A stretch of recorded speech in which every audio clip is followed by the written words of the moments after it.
Terima kasih sudah mengunjungi kami di YouTube channel Sagu Salempeng 83. Maluku yang kita kenal adalah daerah yang memiliki kekayaan alam laut yang sangat luar biasa. Maluku memiliki alam yang sangat indah sekali. Pada zaman dahulu, Maluku juga sudah sangat terkenal dengan hasil rempah-rempahnya.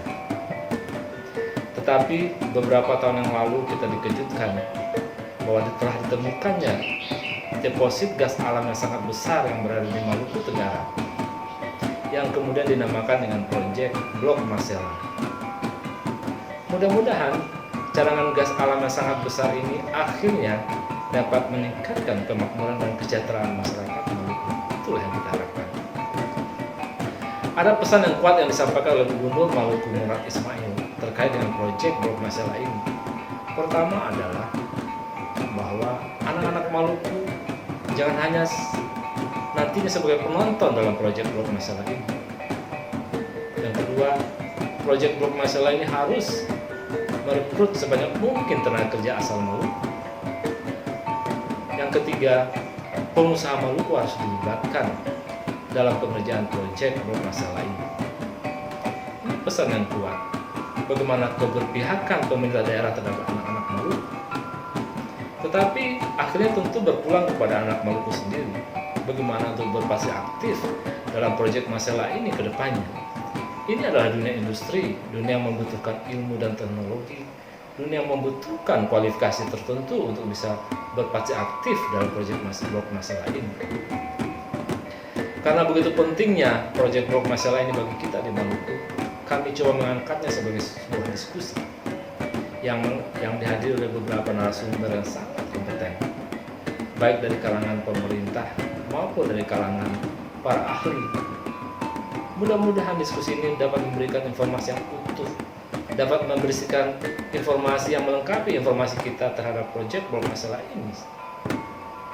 Tetapi yang kita harapkan adalah bagaimana masyarakat mengetahui bahwa proyek ini sangat bermanfaat buat kita di Maluku, dan bagaimana masyarakat menyiapkan diri terkait dengan proyek Blok Masela ini.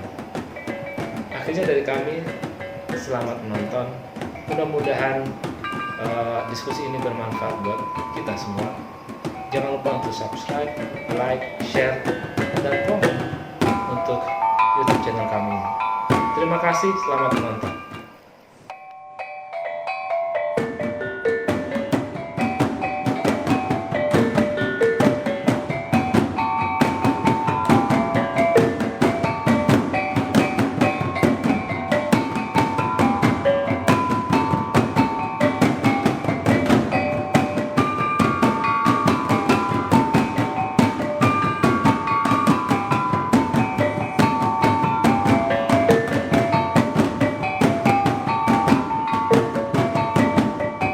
Selamat bertemu kembali dengan kami dari YouTube channel Sagu Salempeng 83.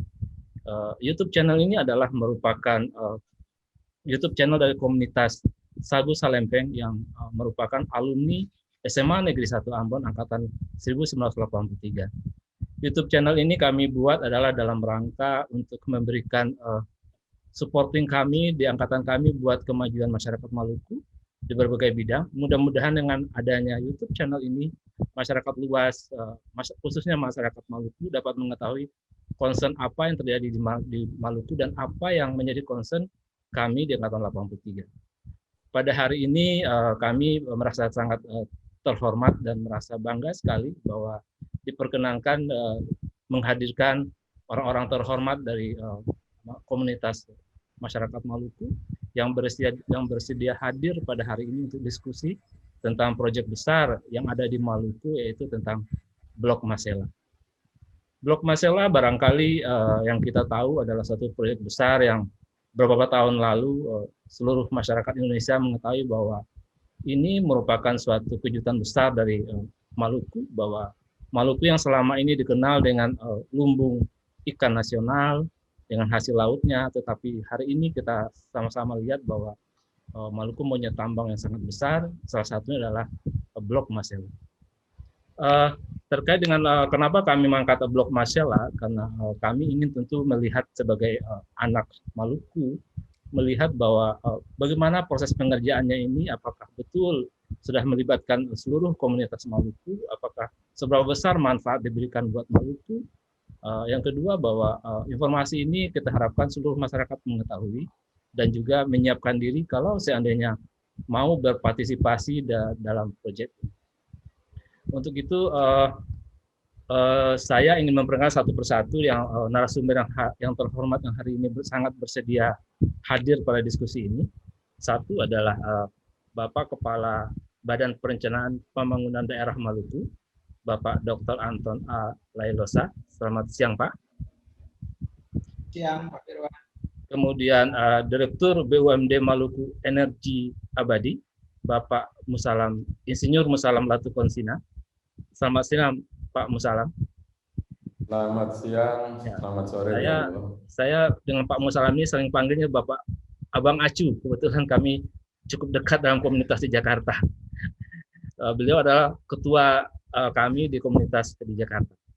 Kemudian juga yang ketiga adalah seorang sangat membanggakan sekali ahli geologi dan LIPI, teknokrat, dan juga sekaligus Ketua Umum Yayasan Basudara Maluku Global, Profesor Dr. Insinyur Yan Sopaheluakan MSc.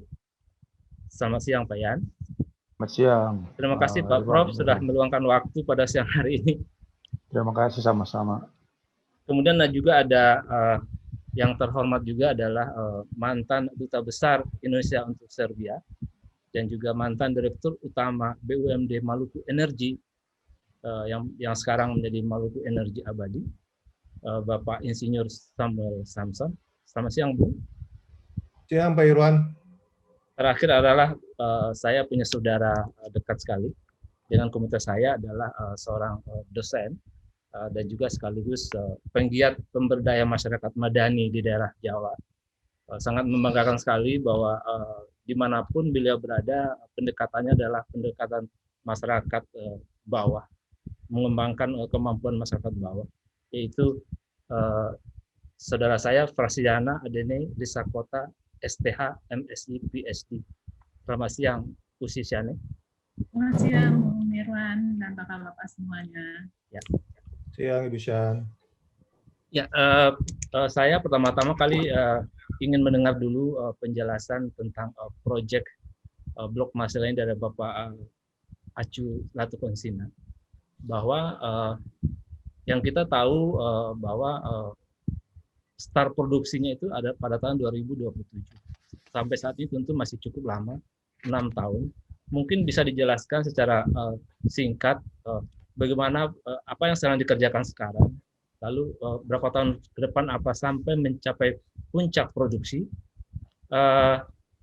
Itu dulu yang kami ingin dengar, karena satu hal yang barangkali yang saya sangat tertarik itu adalah bahwa apa yang merupakan arahan daripada Bapak Gubernur Murad Ismail, bahwa yang saya petik dari materinya Pak Musalam Latukonsina, bahwa Gubernur mengatakan bahwa Gubernur tak ingin Putra Maluku hanya jadi penonton dari proyek Masela. Yang kedua, proyek Masela harus menyerap tenaga kerja lokal. Yang ketiga, bahwa pengusaha lokal harus berperan dalam proyek Masela ini. Karena proyek Masela tentu akan diikuti dengan berbagai turunan bidangnya. Ini suatu keberpihakan yang luar biasa, jelas, tegas, bagaimana pemerintah Maluku menyikapi ini. Dan ini sangat membanggakan bahwa tidak open buat seluruh orang, tetapi pertama adalah tentu ada prioritas buat kita masyarakat Maluku. Mungkin Pak Acu bisa memberikan gambaran sebagai direktur apa yang sedang dikerjakan dan bagaimana prosesnya untuk sampai ke tahap produksi. Silakan Pak Acu. Baik, terima kasih Pak Iwan atas kesempatannya. Mohon izin kalau bisa saya share sedikit materi presentasi. Bisa di-share Pak Iwan? Boleh, silakan. Sudah dibuka. Oke. Jadi mungkin kepada Bapak Ibu semua, sambil menunggu kita sharing, saya perkenalkan dulu lebih biar kita makin familiar. Saya asli dari Ambon, SD sampai SMA di Ambon, SD-nya SD Al-Hilal, SMP 3, SMA-nya SMA Negeri 2. Kemudian kuliahnya perguruan tingginya di Teknik Geologi di Hasanuddin di Makassar. Jadi mungkin guru kami adalah Pak Yan, selamat sore. Kemudian setelah kuliah di Makassar, saya lanjut untuk bekerja. Saya langsung bergabung di Pertamina di Jakarta. Alhamdulillah, masa kerja saya kurang lebih hampir 29 tahun, terutama di Pertamina Eksplorasi Produksi.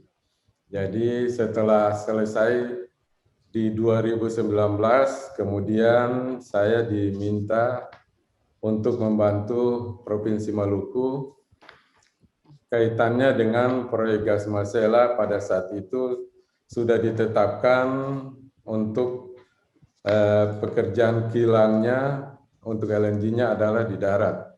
Jadi saya terpanggil untuk pulang ke kampung halaman, bergabung dengan masyarakat Maluku, dan pada saat yang sama mungkin Bung Semi ya, saya sampaikan juga di 2019 itu kami membentuk perusahaan Maluku Energi Abadi.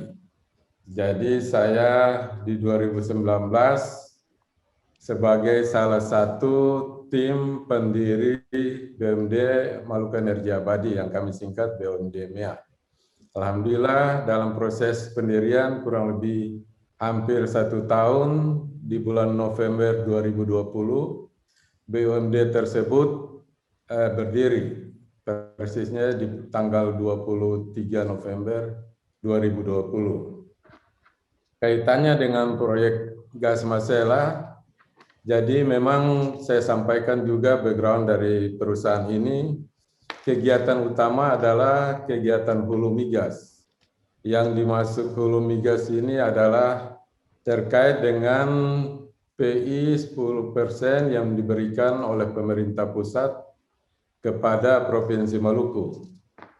Dan alhamdulillah sejak Desember 2019, tahap pertama proses PI 10% berlangsung dari surat pertama dari SKK Migas kepada Gubernur Maluku, kemudian tahap kedua, tahap ketiga Gubernur Maluku berbalas kepada SKK Migas, dan pada tahap selanjutnya pada balasan surat gubernur tersebut disampaikan bahwa salah satu syarat yaitu harus ada BUMD yang ditunjuk untuk mengolah PI 10%. Dan saat itu ditunjuk BUMD Maluku Energi Abadi dan saya ditunjuk sebagai direkturnya. Proses PI 10% ini berjalan kurang lebih sampai saat ini. Dari rencana 10 tahap PI 10%, kami sudah masuk tahap ke-6 menuju tahap ke-7. Yang dimaksud tahap ke-6 yaitu antara terutama di Blok Masela, yaitu operatornya perusahaan Inpex dari Jepang, menyurat kepada BUMD, apakah BUMD minat untuk melanjutkan tahapan selanjutnya. Dan pada akhir bulan Maret 2021, dari BUMD kami menyatakan minat, dan sekarang ini kami sedang menuju ke tahap ke-7 dari rencana 10 tahap. Tahap ke-7 adalah tahap due diligence, jadi kita harus tahap buka data. Di situ kami akan melihat semua data-data yang dipunyai oleh perusahaan Inpex di Blok Masela. Salah satu yang penting data yang kami harus lihat yaitu data utama dari Inpex adalah POD-nya dari proyek lapangan abadi gas Masela. Mungkin sebelum saya lanjut, saya sampaikan dulu, ini ada beberapa materi presentasi yang saya sampaikan. Yang pertama, kalau kita lihat peta sebelah kiri adalah peta cekungan migas di Indonesia. Pak Jan sangat familiar sekali. Kemudian yang sebelah kanan adalah peta wilayah kerja migas di Maluku. Saya langsung saja kalau melihat potensi migas di Maluku, dari sekian cekungan yang ada di Indonesia, cekungan yang ada di Maluku yaitu cekungan migas di Pulau Seram, di Arafura, sangat besar sekali potensinya. Kemudian di Laut Banda, dengan potensi yang kami lihat sangat besar. Kemudian kalau kita kembali ke slide yang sebelah kanan atau gambar sebelah kanan, ini ada beberapa wilayah kerja migas yang sudah beroperasi di Provinsi Maluku. Dari 9 wilayah kerja migas di Maluku, saat ini ada 2 wilayah kerja migas yang sudah berproduksi. Kita sama-sama sudah tahu bahwa lapangan minyak yang sudah sangat tua yaitu di Bula, di Seram, persisnya di Kabupaten Seram bagian timur, sudah berproduksi lama. Kemudian wilayah kerja yang ketiga yaitu saat ini kita diskusi adalah wilayah kerja Masela. Nah, Masela ini persisnya jatuhnya di Pulau Yamdena, kemudian lokasinya sendiri, lokasi sumur-sumur pemboran adalah di offshore, sedangkan keputusan dari pemerintah untuk pembangunan kilang adalah di Pulau Yamdena di Kabupaten Kepulauan Tanimbar. Saya lanjutkan, ini sedikit info tentang lapangan abadi Masela. Letaknya kurang lebih 150 km sebelah barat daya Kabupaten KKT atau KKT. Kemudian kedalaman laut terhadap sumur-sumur pemboran eksplorasi yang sudah ditemukan kurang lebih 400 sampai 800 meter bawah laut. Kemudian pemboran sendiri mencapai kedalaman rata-rata sampai 4.000 meter bawah laut. Status proyek Masela saat ini adalah tahapan studi. Studi ini kaitannya dengan mereka harus evaluasi rencana pembangunan kilang ke depan, yaitu tahapan FEED from engineering design. Kemudian kepemilikan saham di proyek Masela ini kita sama-sama tahu Inpex adalah 65%, kemudian Shell 35%. Walaupun isu terakhir katanya Shell akan hengkang, tapi semuanya masih berproses. Jadi kita tetap mengacu kepada apa status saat ini saja dulu. Kemudian rencana produksi apabila proyek gas Masela sudah jalan, ini cukup besar karena yang utama adalah proyek LNG, totalnya kurang lebih 10,5 juta ton per tahun. Ini di dalamnya kurang lebih 9,5 juta ton per tahun untuk LNG, sedangkan yang dialirkan melalui gas pipa sebesar 150 mmcf. Dan pada sumur-sumur produksi ini nanti juga ada menghasilkan kondensat cukup besar juga. Kondensat ini adalah ekuivalen dengan minyak sebesar 35.000 barrel per hari. Ini bagi kami cukup besar. Kemudian proyek ini sudah masuk sebagai proyek strategi nasional. Kemudian kalau kami lihat juga, ini ada tata waktu yang kami dapatkan, ini masih status tahun 2020 dan saya kira sampai saat ini belum ada pergerakan perubahan karena kondisi COVID. Jadi kalau kita lihat beberapa tahapan yang sebelah kiri di gambar yang bagian kanan ini, ada beberapa tahapan yang tadi saya sebut adalah pekerjaan FEED, sebelumnya adalah pre-FEED dulu, kemudian pekerjaan AMDAL. Saya kemarin juga diskusi dengan Dinas Lingkungan Hidup Provinsi Maluku, posisi AMDAL ini sudah berada di Kementerian Lingkungan Hidup. Jadi masih berproses, setelah AMDAL selesai baru pembebasan lahan. Ini memang urutannya demikian, tapi secara paralel juga dari tim Inpex sedang melakukan survei baik di darat maupun di laut. Kemudian yang paling penting target kami pada awal 2023 sudah mulai bangun konstruksi atau disebut EPCI, engineering sampai tahap instalasi. Jadi kalau kami lihat beberapa informasi yang kami dapatkan dari pihak Inpex, memang saat ini lagi survei untuk kondisi di laut maupun kondisi di darat, paralel juga sambil jalan untuk pekerjaan AMDAL.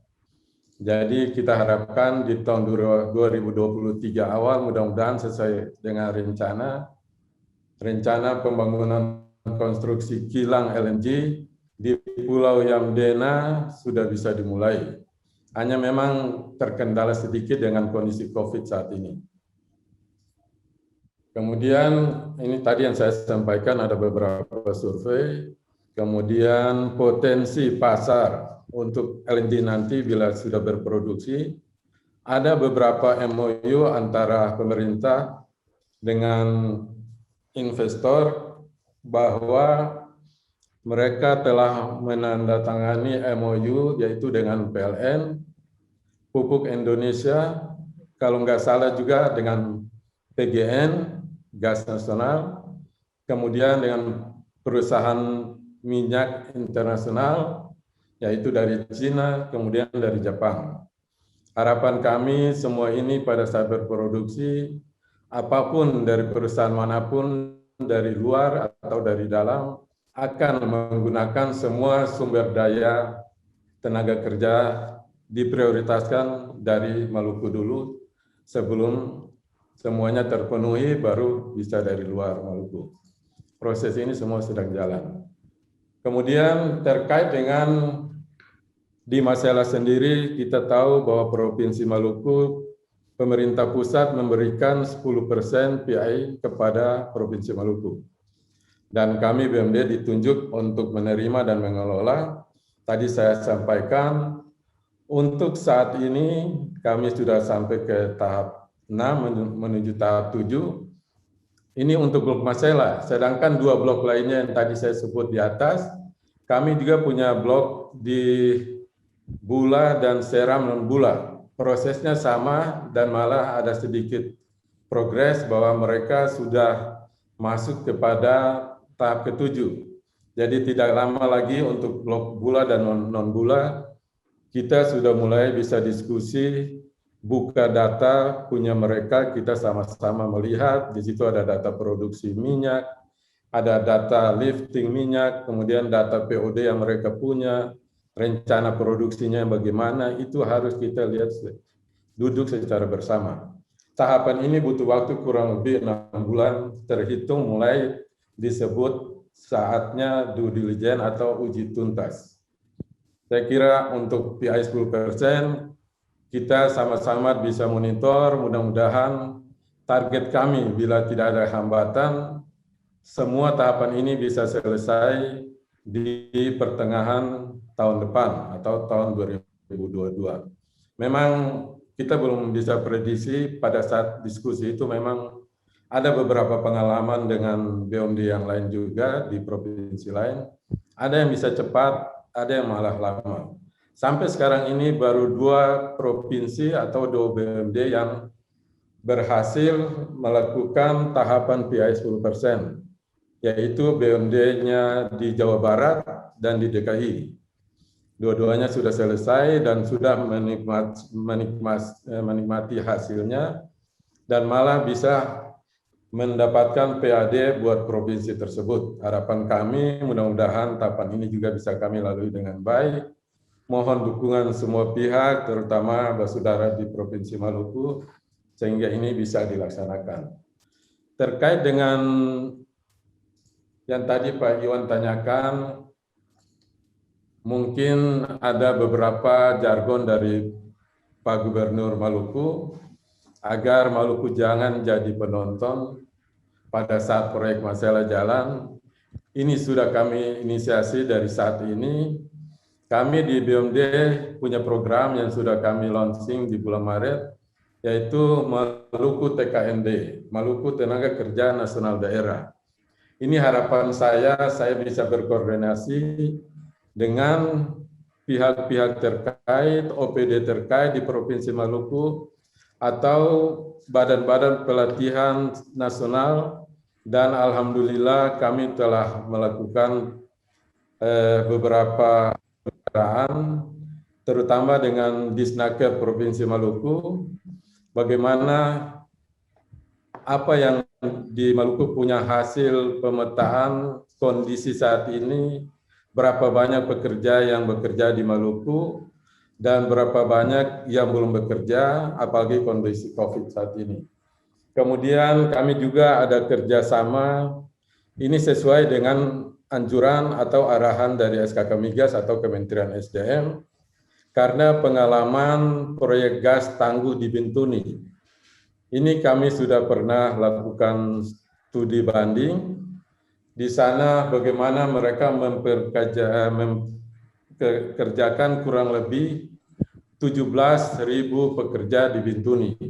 Dan semuanya berjalan dengan baik, dan salah satu lembaga pelatihan yang ditunjuk oleh pemerintah pusat saat itu kami sudah lakukan pendekatan dan sudah ada MOU dengan Provinsi Maluku, dan mereka sudah survei lokasi di Kota Ambon maupun di daerah di Maluku secara umum untuk rencana di mana tempat dilakukan pelatihan tersebut. Karena kalau yang kami dapat info dari Inpex, untuk proyek Masela nanti akan membutuhkan tenaga kerja non-skill maupun skill kurang lebih 30.000 pekerja. Itu untuk Masela. Belum nanti ada proyek Maluku Lumbung Ikan Nasional, hampir sama. Jadi saya kira kita bisa optimalkan secara benar-benar secara matang bagaimana bisa memperdayakan sumber daya manusia yang ada di Maluku. Ini beberapa skenario yang kami sampaikan. Saya kira itu Pak Iwan. Ini jadi masih menyangkut bagaimana kesiapan tenaga kerja. Dari beberapa informasi dari lembaga pelatihan, ini ada beberapa kategori pekerjaan yang kami bisa lihat di slide warna oranye ini, sangat bertalian sekali dengan pekerja-pekerja yang akan bekerja di proyek Masela yang insya Allah dimulai di awal 2023. Kemudian kami diskusi juga persiapannya, walaupun masih 2 tahun, saya kira waktu akan berjalan cepat sekali. Kita sudah bisa siapkan, jadi pekerja non-teknis maupun pekerjaan teknis. Lama pelatihan yang pengalaman di Bintuni kurang lebih 4-5 bulan. Kalau untuk pekerjaan teknis, mungkin kita akan dekatkan dengan waktu pada saat proyek dimulai.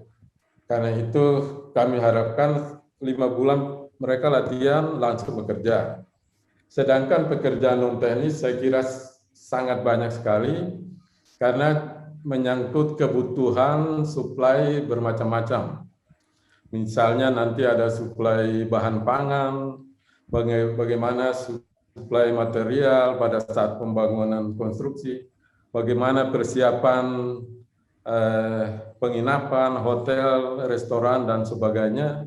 Itu sudah kita bicarakan juga dengan beberapa dinas terkait, terutama Dinas Pertanian, Dinas Perikanan, dengan Dinas PU, sehingga semua ini saling bersinergi. Jadi persiapan-persiapan ini sudah kita bicarakan dari sekarang, dan mudah-mudahan proyek untuk tahapan pelatihan ini sedang dievaluasi proposalnya oleh Dinas Tenaga Kerja. Saya selalu monitor kapan bisa cepat selesai, sehingga kita bisa mulai dari tahapan-tahapan yang tadi saya sebut, ada tahapan non-teknis maupun tahapan teknis. Yang paling penting saat ini kita siapkan dulu, misalnya di kabupaten kota di Maluku, yang kabupaten mana harus siap beras, kabupaten mana harus siap sayur, kabupaten mana harus siap untuk peternakan dan sebagainya.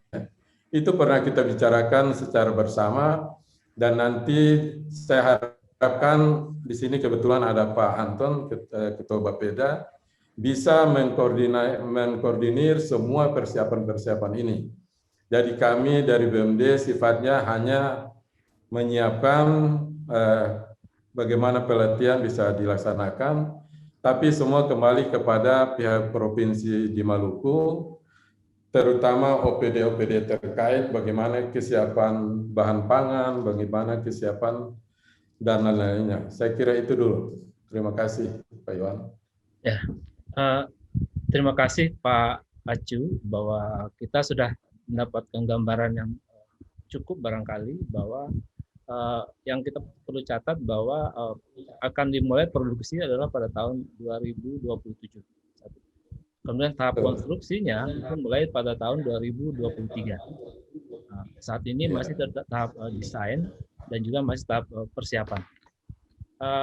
Mungkin biar utuh, biar kita tahu juga dari Bapeda penjelasannya, bagaimana supporting lain yang dikerjakan pada hari ini. Setelah itu baru sama-sama kita coba menanggapi poin-poin yang perlu kita bicarakan hari ini. Mungkin Pak Anton bisa sampaikan, Pak Anton silakan. Ya, terima kasih Pak Iwan. Pertama-tama saya juga berterima kasih ya untuk alumni 83, Pak Iwan dan teman-teman yang sudah membuka forum-forum diskusi seperti ini. Halo. Ya, jadi forum-forum seperti ini akan mempertajam semua yang akan kita lakukan. Seperti kita ketahui bahwa tentunya kondisi Maluku yang tingkat kemakmurannya sangat rendah, kemudian daya saing dan secara persentase kemiskinan yang cukup tinggi, akan memanfaatkan setiap momentum yang akan merupakan alat untuk Maluku keluar dari situasi-situasi seperti ini. Nah, kita memang memiliki seperti yang tadi disebutkan, ada lumbung ikan nasional, ada rempah-rempah, ada pariwisata. Namun satu yang modal yang besar itu adalah proyek Masela ini yang akan dilakukan, sehingga kami sangat serius untuk mempersiapkan berbagai hal ke arah pengembangan proyek-proyek tersebut, dan juga untuk mengikut sertakan semua tenaga kerja, dan terutama adalah orang Indonesia yang tinggal di Maluku, yang mencari hidup di Maluku. Nah, pertama-tama adalah perjalanan ini sudah cukup panjang yang dilakukan.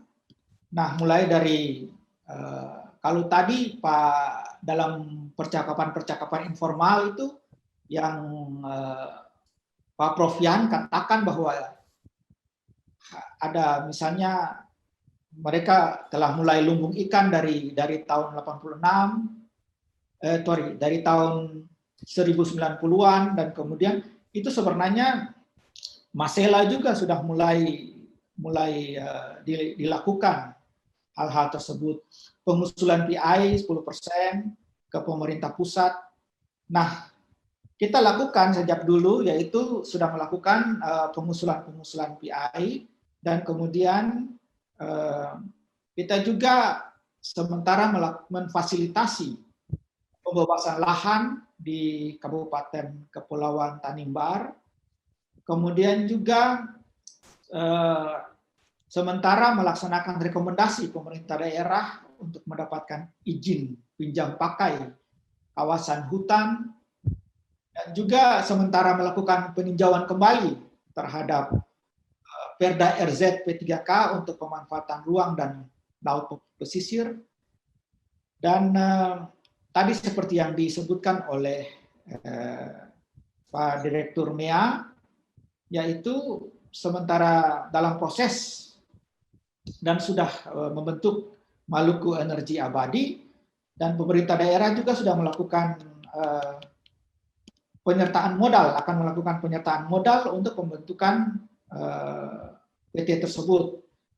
Kemudian juga sebenarnya persiapan sumber daya manusia juga sudah mulai dari beberapa waktu lalu, seperti misalnya ada beberapa anak-anak Maluku yang diberikan beasiswa untuk belajar geologi, dan juga khususnya di tingkat kabupaten pun melakukan itu. Misalnya seperti di Aru, ada juga yang mereka telah mengerimkan untuk bekerja sama belajar di bidang migas. Nah, kemudian tetapi secara khusus apa yang tadi diuraikan oleh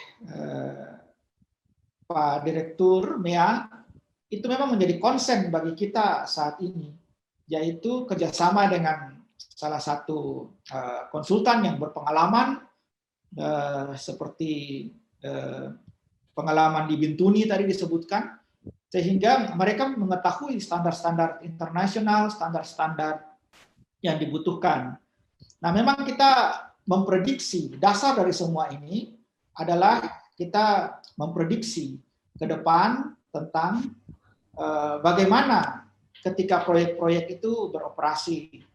Jika dengan jumlah sekitar 30.000 orang yang akan datang, dan juga kita juga memprediksi industri-industri seperti yang akan shipping, kemudian port, kemudian hotel, kemudian logistik, kemudian juga, nah khusus untuk logistik ini, maka kita juga akan sementara mengurai tentang value chain dari setiap daerah yang akan memproduksi, misalnya saja peternakan dari daerah mana, beras misalnya dari daerah mana, dan kemudian itulah yang menjadi dasar untuk kita membuat perencanaan.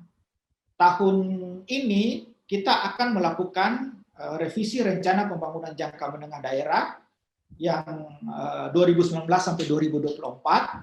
Sebelum berakhir 2024, kita tahun ini akan melakukan penyesuaian-penyesuaian termasuk karena COVID dan lain-lain, tetapi termasuk di dalamnya juga adalah mempertajam rencana pembangunan jangka menengah daerah kita, dan untuk lebih fokus kepada mempersiapkan diri kepada proyek Masela ini.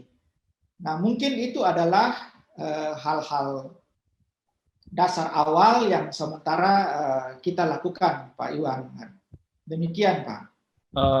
Terima kasih, Pak Anton. Mungkin saya lanjut sedikit ke Pak Anton. Pak Anton, bayangan saya bahwa kalau seperti dijelaskan oleh Pak Acu Latukonsina tadi, bahwa bakal ada sekitar 30.000 pekerja yang bakal berada di sekitar itu. Lalu akan ditambah lagi dengan urban dari daerah lain yang datang, karena tentu ada market besar yang akan segera tiba. Artinya bahwa ini kan membutuhkan juga infrastruktur dan lain-lain. Dalam bayangan saya itu pasti membutuhkan shopping center yang memadai, karena yang di dalam 30 orang ini adalah 30 orang yang punya buying power yang cukup baik. Mereka adalah orang-orang cukup berpenghasilan, butuh tempat dan kenyamanan. Kedua juga butuh rumah sakit yang memadai, butuh macam-macam pendidikan juga sangat membutuhkan. Kalau ini tidak dibangun, barangkali mungkin sama dengan berbagai tambang yang kita lihat di tetangga kita di sebelah di ujung itu, bahwa karena tidak dibangun infrastrukturnya, maka keluarganya tidak akan tinggal di situ, anak-anaknya tidak akan tinggal di situ. Jadilah daerah itu daerah tertinggal terus, karena anak dan keluarganya ditaruh di Jakarta, di luar negeri, atau di Makassar, karena punya fasilitas yang lebih baik. Bayangan saya bahwa saat ini dunia telekomunikasi sudah sangat terbuka, internet terbuka, ya. Janganlah sampai orang hanya karena butuh berobat sedikit saja harus lari ke Jakarta dan lain-lain. Nah, hal-hal seperti ini sebenarnya bagaimana pemerintah Maluku melihatnya begitu, karena ada begitu banyak orang yang tiba-tiba datang, nanti begitu banyak juga yang orang yang juga dengan sendirinya datang bisnis dan lain-lain. Mungkin bayangan saya sekitar 50.000 orang mungkin bakal ada di situ penambahannya. Silakan Pak Anton. Ya, terima kasih Pak Iwan. Masih, Mas. Memang diskusi-diskusi yang kita bangun saat ini, sementara menuju ke Matiin Mama. Oh, iya. dan sudah kita diskusikan. Sebagai contoh adalah baru saja 2 minggu lalu kita bersama dengan BPKP, Badan Pemeriksa Keuangan dan lain-lain, dan kemudian Kemendagri dan lain-lain, kita mengumpulkan bagaimana untuk dari sisi perencanaan maupun pengawasan berbicara khusus mengenai blok Masela ini. Jadi semua hal itu sementara tidak akan terjadi jika dia tidak berada dalam suatu sistem perencanaan yang lengkap dan kemudian dilakukan, dievaluasi, dan kemudian unsur-unsur pengawasan pun ada di sana sehingga waktu tersebut kita dapat melakukan semua itu. Kita berbicara juga dalam RPJMD ini, dalam RPJM Rencana Pembangunan Revisi ini, juga termasuk yang dikatakan oleh Pak Iwan, amenity, untuk bagaimana para pekerja-pekerja itu juga merasakan kota-kota terdekat atau pulau-pulau terdekat sebagai home mereka, sebagai tempat mereka, ketika mereka di sana harus melakukan perawatan, dan juga hotel-hotel yang ada di sana, dan juga kawasan-kawasan pariwisata yang dibangun di sekitar situ, itu juga dimasukkan dalam rancangan pembangunan jangka menengah kita saat ini. Yang tadi saya katakan bahwa sementara dilakukan revisi, nah dalam pembicaraan kita untuk dimasukkan secara sistematis, itu semua akan dilakukan Pak Iwan. Demikian yang akan kami lakukan. Saran saya tentang untuk diskusi kita sore hari ini paling tidak ada 7 aspek yang saya